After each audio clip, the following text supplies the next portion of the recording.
नमस्कार साथियों, आज की इस वीडियो में आपका स्वागत है। तो आज की इस वीडियो में हम बात करेंगे एक्टिव एंड पैसिव वॉइस की सेकंड वीडियो की। इससे पहले मैंने फर्स्ट वीडियो बनाया है जिसमें हमने एक्टिव एंड पैसिव वॉइस के जो बेसिक रूल्स हैं उनका डिस्कशन किया है। तो चलिए आज की वीडियो में हम बात करेंगे एक्टिव एंड पैसिव वॉइस की कुछ नेक्स्ट टाइप्स की।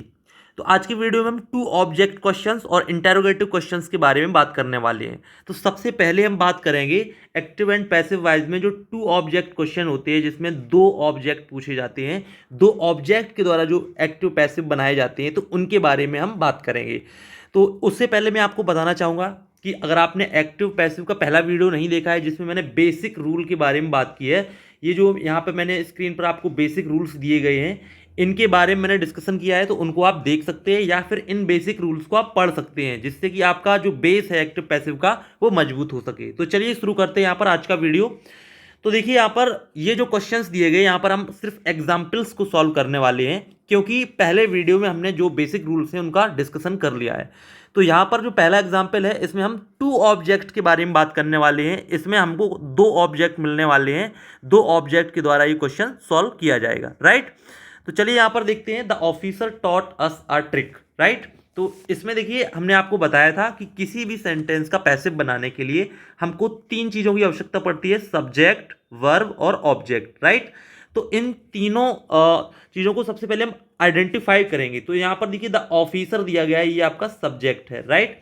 इसके बाद टॉट यानी कि सिखाता है या सिखाया, ये आपका वर्ब हो जाएगा। और क्या सिखाया, आ ट्रिक, ये आपका ऑब्जेक्ट होगा, राइट। और किसको सिखाया, अस यानी कि हमें सिखाया, तो ये भी आपका ऑब्जेक्ट हो गया, राइट। तो यहां पर आपके दो ऑब्जेक्ट हो गए, राइट।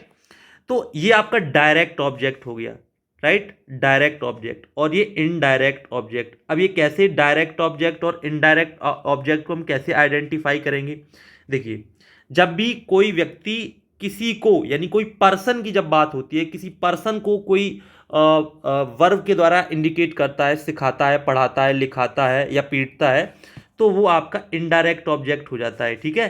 तो यहां पर मैंने आई बनाया, आई मतलब इनडायरेक्ट ऑब्जेक्ट, ठीक है।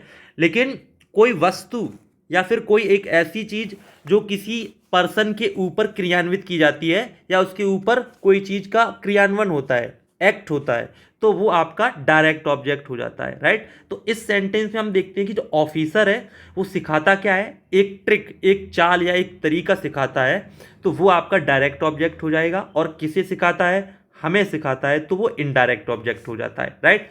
तो ऑब्जेक्ट जब आपके दो हो जाते हैं तो किसी भी सेंटेंस का पैसिव दो तरीके से बनता है। तो दोनों तरीकों को हम देखेंगे। तो फर्स्ट तरीका देखिए, सबसे पहले हम देखते हैं कि ए ट्रिक जो आपका डायरेक्ट ऑब्जेक्ट है उसके द्वारा हम पैसिव बनाने की कोशिश करेंगे, राइट। तो अब सबसे पहले बात करते हैं कि जो सेंटेंस है वो आपका पास्ट इंडेफिनिट टेंस का सेंटेंस है और पास्ट कंटिन्यूअस या फिर हम बात करें बी क्रिया का पास्ट फॉर्म इसमें लगेगा। तो बनाते हैं, यहां पर सबसे पहले डायरेक्ट ऑब्जेक्ट को लिखते हैं, ये आपका हो गया a trick, a trick, right. अब अ ट्रिक के अकॉर्डिंग यहां पर हम वॉज लगाएंगे, अ ट्रिक वॉज, ठीक है। यहां पर आपका, यहां पर अ ट्रिक को हमने सब्जेक्ट के रूप में यहां पर लिखा है, राइट, अ ट्रिक वॉज। अब यहां पे मेन वर्ब का थर्ड फॉर्म टॉट, ठीक है, a trick what taught.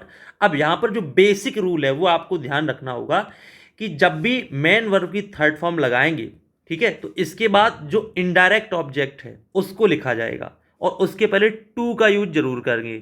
To का यूज किसके पहले करेंगे, इनडायरेक्ट ऑब्जेक्ट के पहले। ये एक रूल है, वो आपको ध्यान रखना है, हर बार इसका प्रयोग होगा। तो ये आपका हो जाएगा a trick was taught to us, ठीक है। क्योंकि हमने दो ऑब्जेक्ट में से एक ऑब्जेक्ट जिसको हम आ ट्रिक यहाँ पे लिखा हुआ है इसके द्वारा पैसिव बनाया है। तो जब डायरेक्ट ऑब्जेक्ट के द्वारा पैसिव बनाते हैं तो इनडायरेक्ट ऑब्जेक्ट के पहले टू का प्रयोग जरूर करते हैं। ये एक बेसिक रूल है जो कि आपको ध्यान रखना है। तो a trick was taught to us और इसके बाद जो सब्जेक्ट है वो लास्ट में लिखा जाएगा by the officer, by the officer, ठीक है। तो ये आपका सेंटेंस बन गया और ये जो सेंटेंस बना है ये डायरेक्ट ऑब्जेक्ट के थ्रू बनाया गया है, राइट। अब इसी पैसिव वॉइस को हम दूसरे तरीके से बनाते हैं क्योंकि जब भी किसी सेंटेंस में दो ऑब्जेक्ट होते हैं तो उनका पैसिव भी दो तरीके से बनेगा। अब दूसरा तरीका जो है वो ये है कि हम इनडायरेक्ट ऑब्जेक्ट को, ये जो आपका इनडायरेक्ट ऑब्जेक्ट दिया गया है अस, इसके द्वारा हम सेंटेंस की शुरुआत करेंगे, यानी कि इसका पैसिव बनाएंगे। तो अब हम यहाँ पर जो सब्जेक्ट के स्थान पर जो वर्ड लिखने जा रहे हैं वो इनडायरेक्ट ऑब्जेक्ट के रूप में अस को लिखेंगे, और जब अस सब्जेक्ट के रूप में लिखा जाएगा तो वी लिखा जाएगा, राइट। इतनी बात आपको समझ में आना चाहिए कि ये जो अस है, ठीक है, इनडायरेक्ट ऑब्जेक्ट, ये हमने सब्जेक्ट के रूप में लिखा है तो वी, तो ये आपका वी हो गया। अब वी के अकॉर्डिंग हम वॉज लगाएंगे कि वर लगाएंगे, तो यहां पर वर लगाया जाएगा, ठीक है, वी वर। इसके बाद मेन वर्ब की थर्ड फॉर्म टॉट, ठीक है, वी वर टॉट, क्या टॉट। अब यहां पर हमें डायरेक्ट ऑब्जेक्ट लिखना है तो वो एज इट इज लिखा जाएगा, वैसा कि वैसा। इसमें हम कोई भी अदर वर्ड ऐड नहीं करेंगे, जैसा कि हमने पहले वाले सेंटेंस में अस के पहले टू लगाया था, ये एक बेसिक रूल था, लेकिन यहां पर नहीं लगाएंगे। तो we were taught a trick, ठीक है, और लास्ट में बाय द ऑफिसर, ठीक है।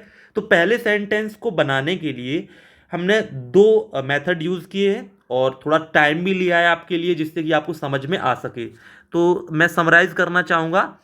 देखिए, जब हम डायरेक्ट ऑब्जेक्ट के द्वारा किसी सेंटेंस का हम पैसिव वॉइस बनाएंगे, डायरेक्ट ऑब्जेक्ट इस सेंटेंस में आ ट्रिक है, तो हम डायरेक्ट ऑब्जेक्ट को पहले लिखेंगे और इसके बाद हेल्पिंग वर्ब, फिर मेन वर्ब की थर्ड फॉर्म। इसके बाद जब इनडायरेक्ट ऑब्जेक्ट आएगा तो हम टू का यूज जरूर करेंगे, to us by the officer.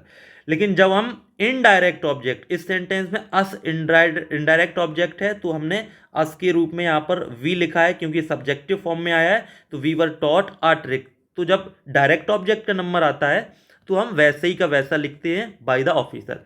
तो कहने का मतलब ये है कि दो ऑब्जेक्ट जब किसी सेंटेंस में आते हैं तो हम पैसिव वॉइस सिर्फ एक ऑब्जेक्ट को लेकर ही बना सकते हैं, दूसरा ऑब्जेक्ट हमें सेंटेंस के बीच में ही लिखना होगा। बस फर्क ये है कि जब डायरेक्ट ऑब्जेक्ट से हम कोई सेंटेंस बनाते हैं तो इनडायरेक्ट ऑब्जेक्ट के पहले हम टू का प्रयोग जरूर करते हैं, राइट। अब चलिए एक और क्वेश्चन देख लेते हैं, नेक्स्ट एग्जाम्पल देखते हैं, जिससे कि आपको अच्छी तरह से समझ में आ जाए। दूसरा सेंटेंस देखिए दिया गया है, द स्पाई। स्पाई मीन्स होता है जासूस, ये आपका इस वाक्य में क्या है, सब्जेक्ट है। The spy will not tell me, tell means बताना, ये आपका इस सेंटेंस में वर्ब है। टेल मी, टेल मतलब बताना, किसे बताना, मुझे। अभी देखिए पर्सन दिया गया है, ठीक है, किसे बताया, मुझे बताया, तो ये आपका इनडायरेक्ट ऑब्जेक्ट हो जाएगा आई ओ। आई ओ मतलब इनडायरेक्ट ऑब्जेक्ट, ठीक है। और मुझे क्या बताया, द सीक्रेट इंफॉर्मेशन, तो द सीक्रेट इंफॉर्मेशन एक गुप्त सूचना है, ठीक है। बताई किसे, मुझे, तो मैं हो गया इनडायरेक्ट ऑब्जेक्ट, और क्या बताया, द सीक्रेट इंफॉर्मेशन, तो ये आपका डायरेक्ट ऑब्जेक्ट हो जाएगा, ठीक है।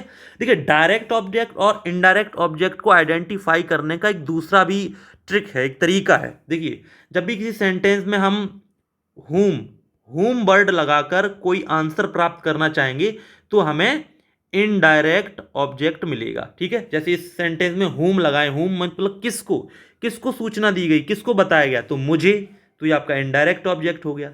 अब इसी सेंटेंस में हम व्हाट लगाकर किसी ऑब्जेक्ट को देखें तो हमें डायरेक्ट ऑब्जेक्ट मिल जाएगा। तो मतलब इसमें व्हाट, व्हाट मीन्स क्या इसमें बताया गया, तो एक सीक्रेट इंफॉर्मेशन बताई गई है, तो ये आपका डायरेक्ट ऑब्जेक्ट हो जाएगा। तो किसी भी सेंटेंस में डायरेक्ट ऑब्जेक्ट और इनडायरेक्ट ऑब्जेक्ट को आइडेंटिफाई करने का एक दूसरा तरीका भी है कि हुम लगाने पर जो हमें ऑब्जेक्ट मिलेगा वो इनडायरेक्ट ऑब्जेक्ट, और व्हाट लगाने पर जो ऑब्जेक्ट मिलेगा वो डायरेक्ट ऑब्जेक्ट, ठीक है। या दूसरा तरीका एक भी ये भी है कि पर्सन जो होगा वो आपका इनडायरेक्ट ऑब्जेक्ट होगा, और कोई वस्तु या कोई थिंग्स, चीज होगी, वो डायरेक्ट ऑब्जेक्ट हो जाएगा, ठीक है। तो चलिए इसको बनाते हैं, सॉल्व करते हैं, राइट। तो यहां पर देखिए, हम सबसे पहले इनडायरेक्ट ऑब्जेक्ट से बनाना चाहेंगे। तो मी को जब हम सबसे पहले हम डायरेक्ट ऑब्जेक्ट से बनाते हैं, तो डायरेक्ट ऑब्जेक्ट इसमें क्या है, द सीक्रेट इंफॉर्मेशन, तो हम सबसे पहले सब्जेक्ट के रूप में लिखेंगे द सीक्रेट इंफॉर्मेशन, इंफॉर्मेशन। अब देखिए, विल नॉट टेल मी, अब ये फ्यूचर इंडेफिनिट टेंस का वाक्य है, तो हम लिख देंगे विल नॉट बी। अब टेल का क्या हो जाएगा, थर्ड फॉर्म टोल्ड, क्योंकि ये आपका ऑब्जेक्ट इतना बड़ा है जो कि आपका डायरेक्ट ऑब्जेक्ट था, हमने इसको सब्जेक्ट के रूप में कन्वर्ट कर दिया है। फिर हेल्पिंग वर्ब, फिर मेन वर्ब की थर्ड फॉर्म यहाँ पे लगाई गई है, ठीक है। तो the secret information will not told. अब इसके बाद बीच में जो एक ऑब्जेक्ट छूट गया है, कौन सा ऑब्जेक्ट छूट गया है, मी, जो कि इनडायरेक्ट ऑब्जेक्ट है। ये ऑब्जेक्ट जब छूट जाएगा तो इसको लिखेंगे, राइट। और जब इसको हम लिखेंगे तो इसके पहले टू जरूर लगाएंगे, जो कि बेसिक रूल है, मैंने आपको बताया था। तो टू मी, तो टू मी जरूर आपको लिखना है, क्योंकि टू लगाना अनिवार्य है। अब इसके बाद by the spy, by the spy, ठीक है। तो ये आपका पहला तरीका है, यानी कि first type two transform the passive voice, right. इसके बाद दूसरा तरीका देख लीजिए। दूसरा तरीका मतलब जब दो ऑब्जेक्ट आते हैं तो दो तरीके से पैसिव वॉइस बनती है। तो दूसरा तरीका क्या है कि अब हम डायरेक्ट ऑब्जेक्ट को सिलेक्ट ना करके इनडायरेक्ट ऑब्जेक्ट के द्वारा बनाएंगे। मी को हम सब्जेक्ट बनाएंगे अब, ठीक है। तो मी को जब सब्जेक्ट बनाएंगे तो आई हो जाएगा, आई, ठीक है। तो आई और वी के साथ जनरली सेल का प्रयोग करते हैं, राइट। तो आई सेल नॉट बी, ठीक है, ये आपका हेल्पिंग वर्ब हो जाएगा। तो मेन वर्ब का थर्ड फॉर्म टोल्ड, और क्या told, the secret information, secret information, और by the spy, by the spy, ठीक है। तो ये दो तरीके मैंने आपको बताए किसी भी सेंटेंस को पैसिव वॉइस में कन्वर्ट करने के लिए, जब आपके सेंटेंस में दो ऑब्जेक्ट दिए जाएं, ठीक है। तो चलिए इनको हम और देख लेते हैं, दो सेंटेंस और देख लेते हैं, राइट। तो अब देखिए यहां पर दिया गया she has not return me my book yet, ठीक है। तो ये आपका सेंटेंस दिया गया है। तो दो ऑब्जेक्ट वाला ये भी क्वेश्चन है, और इसको हम दो तरीके से बनाएंगे। तो पिछले दो क्वेश्चन में मैंने टाइम लिया था, इस बार मैं जल्दी से करने की कोशिश करूंगा। तो देखिए यहां पर सी सब्जेक्ट हो जाएगा, हैज नॉट रिटर्न ये आपका वर्ब हो गया, और रिटर्न किसे नहीं किया है। देखो मैंने आपको बताया था कि जब भी ऑब्जेक्ट को आइडेंटिफाई करेंगे तो हुम लगाकर जो आंसर मिलेगा वो आपका क्या होगा, वो आपका डायरेक्ट ऑब्जेक्ट, इनडायरेक्ट ऑब्जेक्ट हो जाएगा।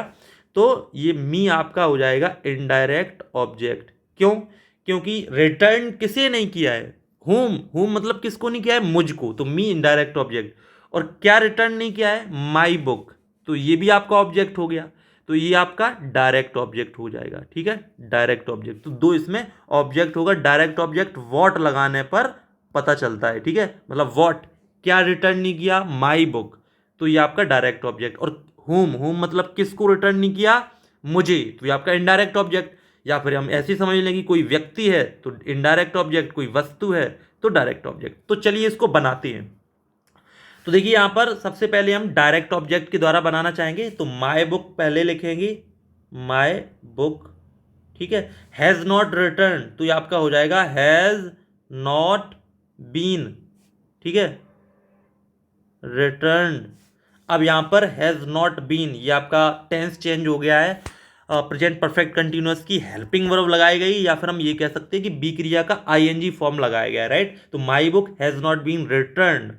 अब देखिए यहां पर जो ऑब्जेक्ट बच गया था, कौन सा ऑब्जेक्ट बच गया था, मैंने माई बुक से वाक्य को बनाया है, तो मी जो इनडायरेक्ट ऑब्जेक्ट है ये रह गया था। तो इसको अब लिखेंगे। तो बेसिक रूल क्या है कि जब भी हम डायरेक्ट ऑब्जेक्ट से वाक्य को शुरू करेंगे तो इनडायरेक्ट ऑब्जेक्ट के पहले क्या लगाएंगे, टू, तो टू मी बीच में लिख देंगे, ठीक है।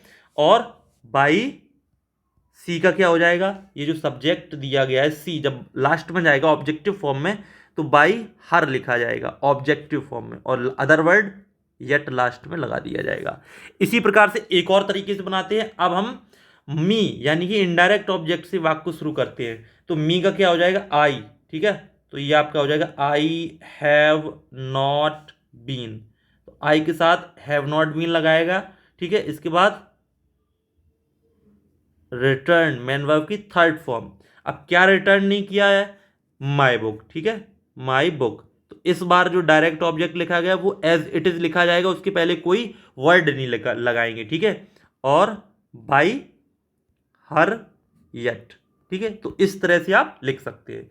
तो ये आपका जो फर्स्ट एग्जाम्पल है, she has not return me my book yet, इसके दो तरीके हो गए।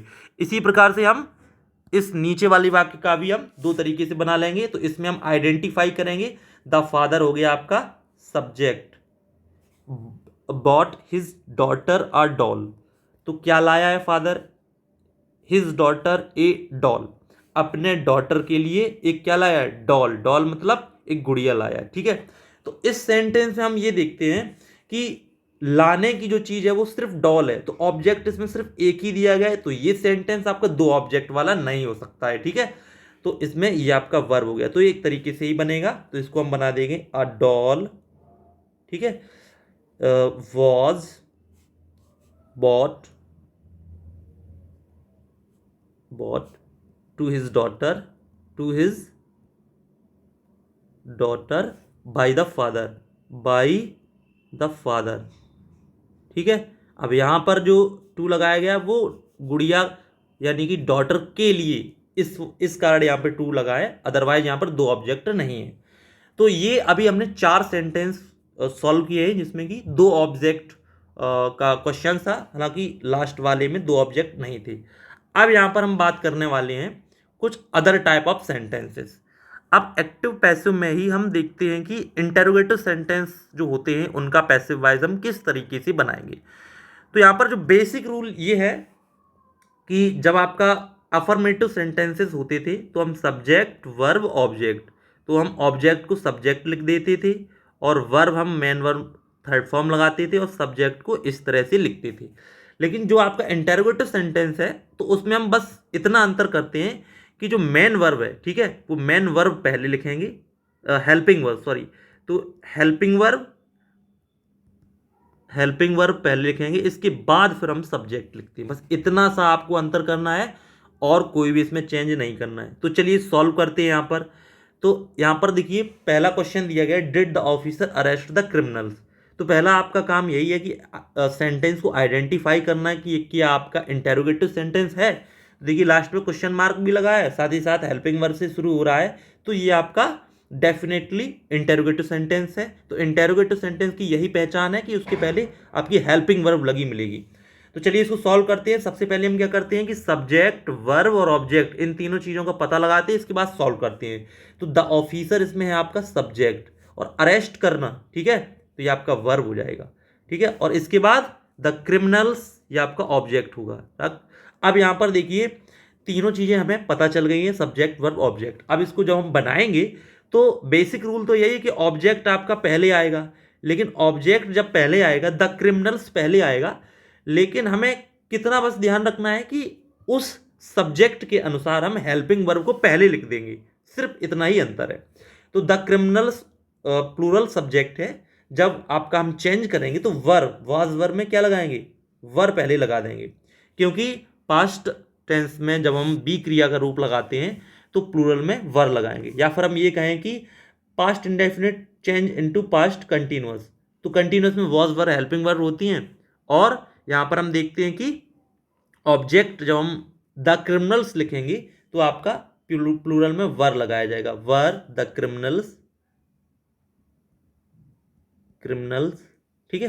तो ये आपका सब्जेक्ट हो गया, हेल्पिंग वर्ब होगी, मेन वर्ब क्या है अरेस्ट, तो अरेस्टेड मतलब मेन वर्ब की थर्ड फॉर्म लगा देंगे। इसके बाद यहाँ पर क्या बचता है, द ऑफिसर बचता है, लास्ट में बाई में चला जाएगा, बाई द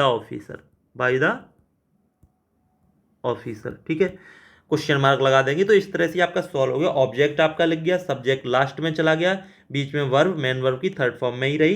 केवल अंतर कितना आता है, अंतर सिर्फ और सिर्फ इतना आता है कि जो सब्जेक्ट है द क्रिमिनल्स उसके बाद हेल्पिंग वर्ब हम एफर्मेटिव में यहाँ पे लगाते थे, लेकिन इंटेरोगेटिव में क्या है हम पहले ही लगा देंगे, बस इतना सा अंतर है और कोई अंतर नहीं है।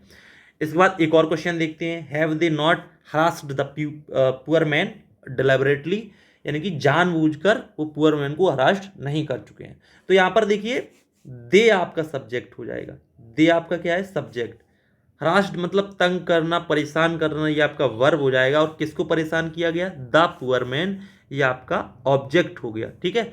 तो अब इसको हम बना सकते हैं, द पुअर मैन जो कि सिंगुलर सब्जेक्ट है वो अब पहले आएगा, राइट, लेकिन पहले आएगा, लेकिन इंटेरोगेटिव सेंटेंस होने की वजह से हम उसके अनुसार जो हेल्पिंग वर्ब लगनी है हैज हैव में से हैज, वो हम पहले लिख देंगे। तो हम पहले लिखेंगे हैज। हैज क्यों लगाया, क्योंकि जो हम पैसिव वाइज में बनाएंगे तो पास्ट परफेक्ट का जो पास्ट परफेक्ट कंटिन्यूअस में चला जाता है तो हैज बीन हैव बीन लगेगा, लेकिन हमारा रूल्स ये कि बी क्रिया का कोई फॉर्म लगता है तो बी क्रिया का फॉर्म हैज बीन लगेगा, बीन, ठीक है। तो हैज द पुअर मैन, अब इसके बाद हम लगा देंगे बीन, क्योंकि हैज और बीन के बीच में आपका ये सब्जेक्ट लिखा जाएगा। ये एक रूल होता है, हैज़ बीन, हैव बीन, जब भी दो वर्ड की हेल्पिंग वर्ब होती है तो उसके बीच में हम सब्जेक्ट लिख देते हैं। तो has the poor man been, इसके बाद मेन वर्ब लगाई जाएगी हरास्ड, तो HARASSED हरास्ड। ठीक है, तो ये आपका मेन वर्ब की थर्ड फॉर्म भी लग चुकी है। अब इसके बाद क्या लगेगा, सब्जेक्ट, बाई दे का क्या हो जाएगा, देम। ठीक है, तो और अदर वर्ड के रूप में डिलिबरेटली लास्ट में, डिलिबरेटली लास्ट में लग गया, क्वेश्चन मार्क लगा देंगे। तो इस तरह से आपका इंटेरोगेटिव सेंटेंस हो जाएगा। तो इसमें हमने क्या किया, द पुअर मैन जो ऑब्जेक्ट था उसको हमने पहले लिखा। ठीक है, तो इसके बाद नेक्स्ट क्वेश्चंस देखते हैं। दो क्वेश्चन यहाँ पर और भी दिए गए हैं। तो यहाँ पर देखिए, पहला दिया गया था, were the student not making a noise in the class yesterday. तो इसमें देखिए द स्टूडेंट, ये आपका क्या हो जाएगा, ये आपका सब्जेक्ट हो जाएगा। ठीक है, नॉट मेकिंग अ नॉइज, ठीक है, तो मेकिंग ये आपका वर्ब हो जाएगा। अब क्या मेकिंग किया जाएगा, नॉइज। ठीक है, ये आपका ऑब्जेक्ट हो जाएगा। In the class yesterday other word हो जाएंगे। तो हमें ये आपका पता चल गया है। अब हम इसको जब बनाएंगे तो हम पता करते हैं कि were the student not making a noise, यानी कि पास्ट में कंटिन्यूस का ये सेंटेंस मिल रहा है आपको। तो इसको बनाते हैं। तो आ नॉइज, इसको हम पहले लिखेंगे, राइट। तो ये आपका हो जाएगा आ नॉइज। लेकिन आ नॉइज के अकॉर्डिंग जब हम देखते हैं तो वॉज का यूज करेंगे, वॉज आ नॉइज। ठीक है, was a noise, not, not का यूज भी करेंगे क्योंकि यहाँ पे आपका ऑब्जेक्ट लिख गया है, उसके अनुसार हमने यहाँ पर हेल्पिंग वर्ब भी लगा दी है। अब बी क्रिया का आईएनजी फॉर्म लगेगा क्योंकि यह कंटिन्यूअस सेंटेंस है, पास्ट में कंटिन्यूअस। तो वाज अनवाइज नॉट बीइंग। अब मेकिंग का थर्ड फॉर्म मेड। ठीक है, और किसके द्वारा, by the student, by the student. ये देखिए अनवाइज जो ऑब्जेक्ट था वो हमने यहाँ पे लिखा है। ठीक है, इसके बाद सब्जेक्ट जो था द स्टूडेंट वो हमने लास्ट में पहुंचा दिया है। और इसके बाद अदर वर्ड हम लिख देंगे in the class yesterday, in the class yesterday. ठीक है, ये आपका बन गया। एक और सेंटेंस यहां पर दिया गया है, are they not giving you a good treatment nowadays. ठीक है, यानी कि आजकल वो आपको अच्छा ट्रीटमेंट नहीं दे रहे हैं। तो दे इसमें क्या हो जाएगा, सब्जेक्ट हो जाएगा। ठीक है, नॉट गिविंग ये आपका वर्ब हो जाएगा। अब यहां पर हम देखते हैं कि किसको दिया जा रहा है, आपको।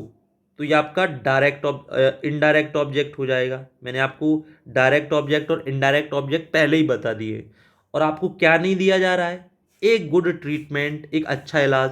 तो ये आपका डायरेक्ट ऑब्जेक्ट हो जाएगा। ठीक है, जो भी कोई वस्तु या कोई चीज़ दी जाती है तो वो डायरेक्ट ऑब्जेक्ट हो जाती है, और किसी व्यक्ति को दी जाती है तो वो इनडायरेक्ट ऑब्जेक्ट हो जाती है। और नाउअडेज अदर वर्ड। अब यहाँ पर जब दो ऑब्जेक्ट हो जाते हैं तो दो तरीके से आपका पैसिव वॉइस बनेगा।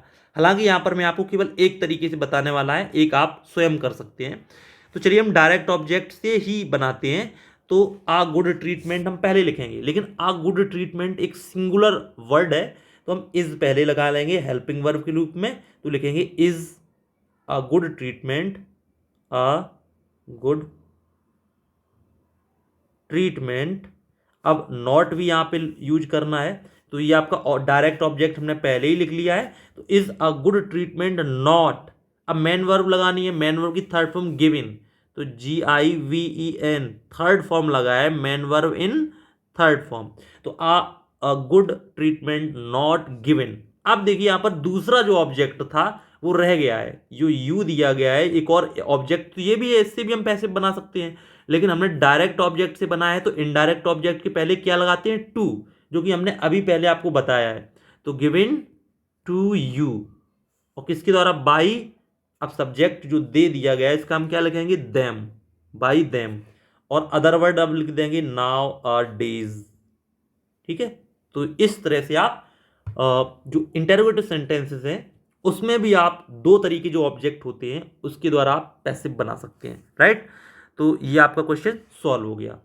अब कुछ और क्वेश्चंस देखते हैं इंटरोगेटिव सेंटेंस से रिलेटेड। ठीक है, तो यहां पर दिया गया है, will the people not elect me mayor of this city. तो द पीपल सब्जेक्ट हो जाएगा। ठीक है, इलेक्ट मतलब चुनना, ये आपका वर्ब हो जाएगा। और किसे चुना जाया है? मुझे, ठीक है, तो ये आपका ऑब्जेक्ट हो जाएगा। और क्या चुना गया है? Mayor of this city, other word है, या फिर कॉम्प्लीमेंट भी कह सकते हैं। इंटेरोगेटिव सेंटेंस है तो उसी के अकॉर्डिंग हम जो मी दिया गया है इसको हम पहले लिखेंगे, उसी के अकॉर्डिंग हम क्या लगाएंगे? हेल्पिंग वर्ब लगाएंगे। तो ये आपका हो जाएगा जब मी को हम सब्जेक्ट के रूप में लिखेंगे तो आई लिखेंगे, और आई के साथ जनरली सेल लगाते हैं तो हम लिख लेंगे शैल आई, ठीक है। ये आपका यहाँ पर सब्जेक्ट के रूप में यहाँ पर आई लगाया गया है, ठीक है। Shall I not elected, main verb की थर्ड फॉर्म मतलब इलेक्टेड, ठीक है। और क्या elected? Mayor of the city. Elected क्या elected? Mayor of the city, mayor of this city, ठीक है। अब देखिए लास्ट में क्या बताया है? द पीपल, जो कि लास्ट में जा सकता है, लेकिन एक बेसिक रूल होता है कि जब भी किसी सेंटेंस में पीपल सब्जेक्ट के रूप में आता है, पीपल सब्जेक्ट के रूप में आता है, तो हम उसको बाय लगाकर यूज नहीं करते हैं। ऐसा केवल अंडरस्टूड होता है, ऐसा समझ लिया जाता है कि लास्ट में पीपल होगा, तो जब भी सब्जेक्ट के रूप में पीपल होगा तो लास्ट में हम नहीं लगाएंगे, उस वर्ड को हम नहीं यूज करेंगे। तो बस इतना ही हो जाएगा, shall I not elected mayor of the city by the people, ये हम लिख सकते थे लेकिन हम नहीं लिखेंगे, इतना ही छोड़ देंगे, ठीक है। ये रूल होता है।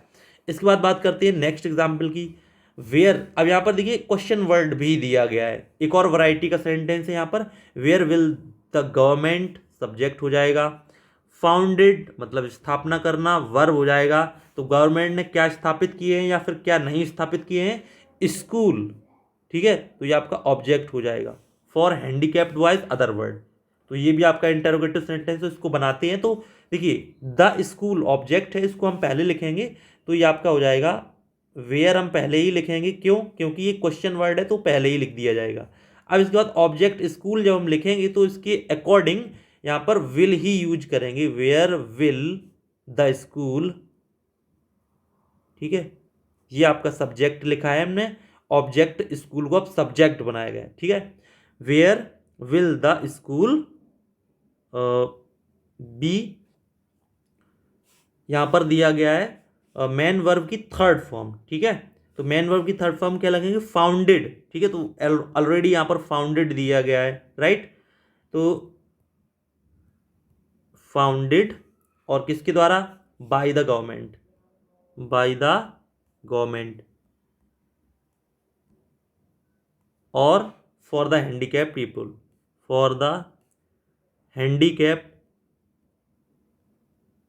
बॉयज, ठीक है। तो ये अदर वर्ड हो गया, राइट। तो where will the government founded.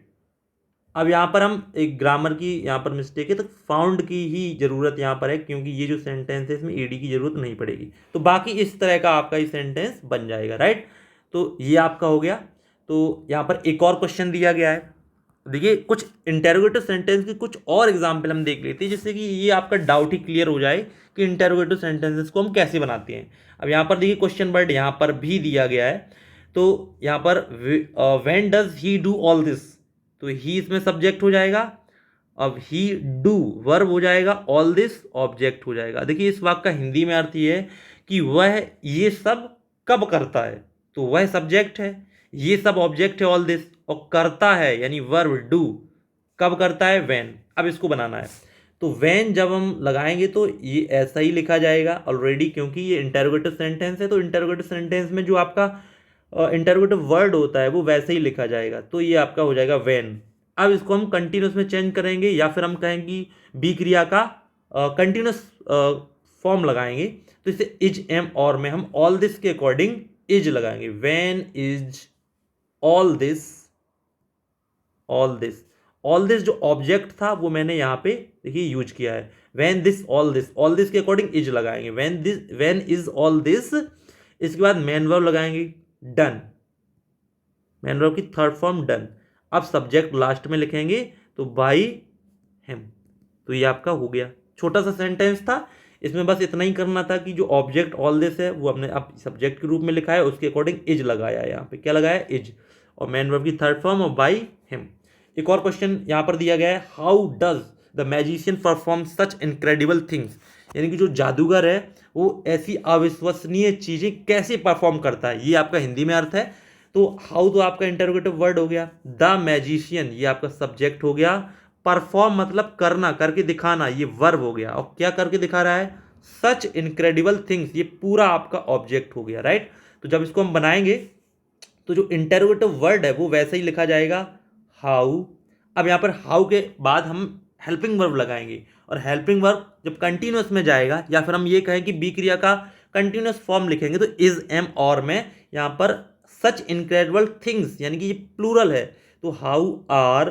अब यहाँ पर हम जो आपका ऑब्जेक्ट है वो लिखेंगे सच इनक्रेडिबल थिंग्स, तो how are such incredible things, ठीक है। ये आपका मैंने ऑब्जेक्ट का सब्जेक्ट बना के लिखा है, how are such incredible things, ठीक है। इसके बाद हम क्या लगाएंगे, बी, मेन वर्ब की थर्ड फॉर्म, परफॉर्म्ड,